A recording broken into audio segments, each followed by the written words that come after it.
up, Bros? It's Ashley, OpTic's MiDNiTE. Today I'm bringing you guys a really quick match of free-for-all on the map Tremor. I go 30-3, I believe, so let's just jump right into it.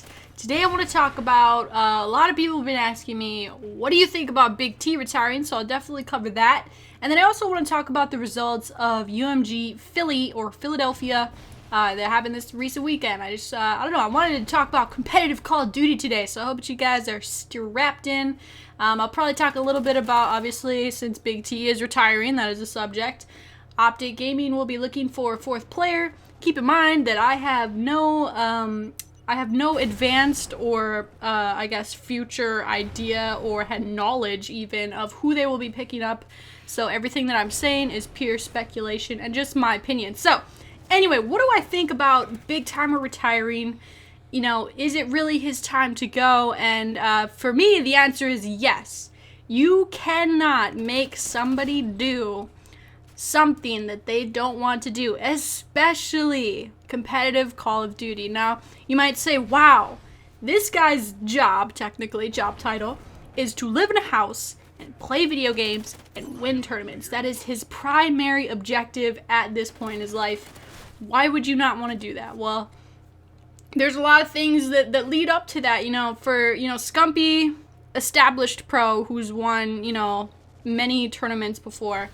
Nadeshot, I don't recall if he's won an MLG event. I know, obviously, he won Call of Duty XP, which was huge, and he's won some other things, but, you know, I think that Nadeshot is definitely still hungry, and obviously Ricky, you know, he won PAX, but I don't recall him winning another major tournament. So anyway, so what I'm saying, though, is that Big T of the OpTic boys is the most established pro player. He has the most tournament wins of, well, I think that he might have just been tied or bested with this past weekend, but for the amount of time that he's played and the amount of championships that he's gotten, he has established himself. You know, I don't feel like he has anything else to prove, because he has already proved himself in that standpoint. So, and what he said in his video when he retired, he kind of reiterated something that I actually said in a video that I uploaded before he uploaded that video, is where, you know, it was a video where I was talking about why I don't do competitive. And I don't have any sort of aspirations of grinding that much to try to establish myself as a pro player. Like Big T was already established, and then he started kind of doing the more entertaining side of things, doing YouTube, doing live streams of other games that aren't Call of Duty. And, you know, that's awesome if you're already an established pro, but to try to do that and establish yourself as pro, or put all your time, all your eggs in one basket trying to win tournaments, you know, it's just really hard. And if you don't want to do it, then you don't want to do it. But obviously it is sad. It is, like, you know, it kind of sucks. You know, Big T's one of my favorite players. He's definitely, I'm not just saying this, he's definitely one of my favorite people to watch on YouTube, so it's going to be awesome to see what he does. But I think it's good for him, you know. I think not everything lasts forever. I'm not going to be posting videos here about Call of Duty forever. You know, it's obviously, I'm going to evolve as a person, you know. I'm going to evolve into doing other things that I like and playing other games. So that's what I think about that Big T. I wish him nothing but the best. Like I said, I think he has a real shot at the entertaining side of things, because he is just has a good personality for it. But anyways, on to UMG. What do I think about UMG this past weekend? Obviously, Complexity took the championship again.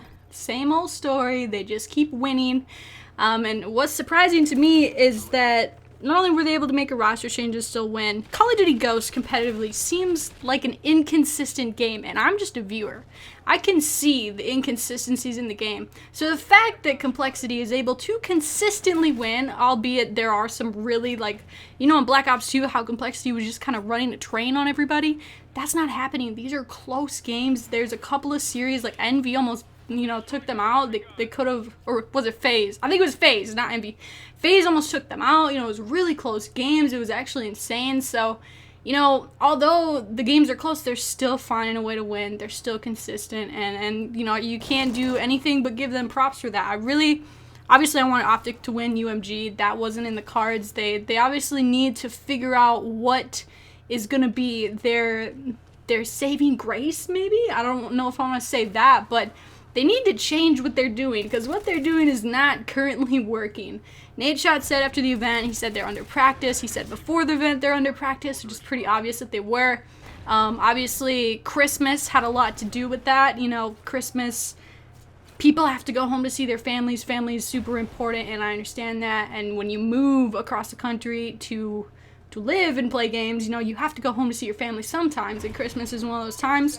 So that's frustrating, but also every other team had to do that. Every other team has families. Every other team has other obligations outside of Call of Duty. So, you know, I really hope, hopefully this is the wake-up call that makes OpTic be like, hey, we need to really buckle down and do this, and I don't doubt that it will. I feel for Nadeshot, because I can, like, I don't know Nadeshot as a close friend or anything like that, but I could just tell that this dude wants to win more than he wants to breathe. So I really hope that he's able to do that, and that OpTic's able to do that, and as far as their new fourth is going to be, I honestly have no idea. I would assume, even though OpTic has not been placing well lately, I would still assume that they kind of have their pick of the litter. You know, I would assume that, you know, just because of the brand and the popularity and the ability to change things around, because it's not like it's too late to change things around. Things can still be really good for OpTic. They just need to find the right group for it, and especially with Big T coaching, they could really do, I feel like they could really do it. Obviously, maybe I'm biased because I'm already an OpTic fan, but I know they could turn it around if they just put their mind to it. But like I said, as far as who they're going to pick up, I have no correlation or like knowledge of who they're picking up, but I think that they need to pick up a really good Slayer. I think that pretty much anyone is available to OpTic, with the exception of probably Complexity members. So I don't think that OpTic's going to be going for Karma or anything like that. So, but there's a lot of other good players that are out there. I think that they need more slaying power. Scumpy's obviously that person that runs around and slays. That's his job. He is supposed to kill everything, and he does. But even adding more slaying power with the knowledge and strategy that Nadeshot and Ricky bring, and Big T as a coach, I think it could be amazing. I'm not going to list a player who I think they should pick up, but I just know that I feel like it needs to be a really strong Slayer. But that's just one person's opinion. I would love to know your guys' opinion down in the comment section. What do you think about Big T retiring? Are you happy or unhappy the Complexity won another event? And who do you think OpTic will pick up as their fourth player? Thanks again, guys. Like the video if you enjoyed it. I'll talk to you guys later.